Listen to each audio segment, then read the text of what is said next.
This chapter of the Tales of Windsward is particularly interesting for the glimpses it offers on the lore of Isabella, New World's main known villain. Make sure to subscribe to listen to all the lore we know so far about Isabella from the in-game tales and more.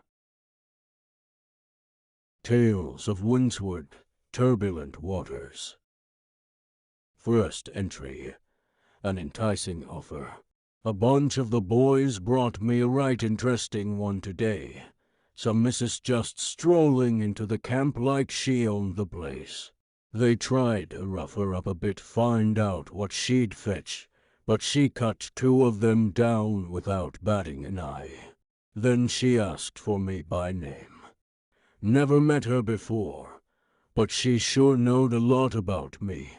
Told me she was looking for strong captains and crews to join her. Didn't really say what for, but she's got a fire. That one. Have to talk it over with the men. I'm inclined to take this Isabella up on her offer. Second entry, northward bound. Since she arrived, I've been more and more impressed by Isabella. Whoever her master may be, they know a lot about this damned island. That idea to take people out and drown them near the storm line. Phew. That's done more to keep the crew in line than any beatings or exile have. This island cuts out the threats of execution, so a good captain has to be creative.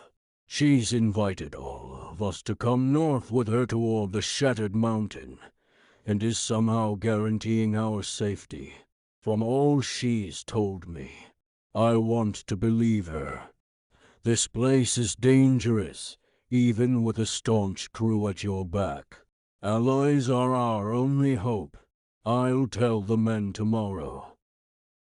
Third entry, whispers of mutiny. Captain says we should join up with this Isabella, the sassy one who cut down Hans, and the bosun. Sure. They came back right quick, but weren't happy with it. And after what happened next, not sure I am, either.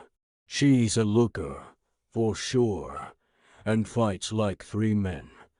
But something seems a touch off about her. Can't put my finger on it, but when she was looking over the men, she had this look.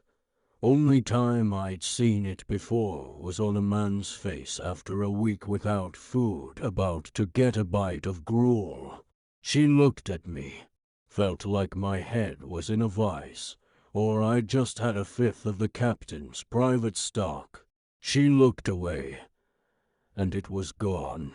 If the captain decides to go along with this, I might just try and slip away. See how many others want to tag along. If that doesn't work, maybe I'll have to take matters into my own hands. Fourth entry, a cautionary tale. Not sure I should be writing this after what happened to Salvator. The captain caught wind of a mutiny from Sal and some others, and Isabella gave him some new ideas on punishment.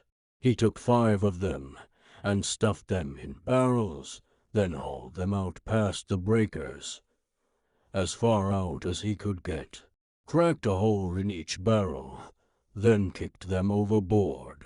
From what that Isabella has said, it was far enough out that when they come back, they're likely to be drowned, which is a fate that no sailor wants. Everyone's scared, not just of her, but of the hold she has on the captain. Now I see why Sal was so desperate to either escape or take over. I only hope I'm not next, after writing this down. This clutches the Turbulent Waters chapter of the Tales of Windsward. Make sure to subscribe so you don't miss the analysis of the lore about Isabella.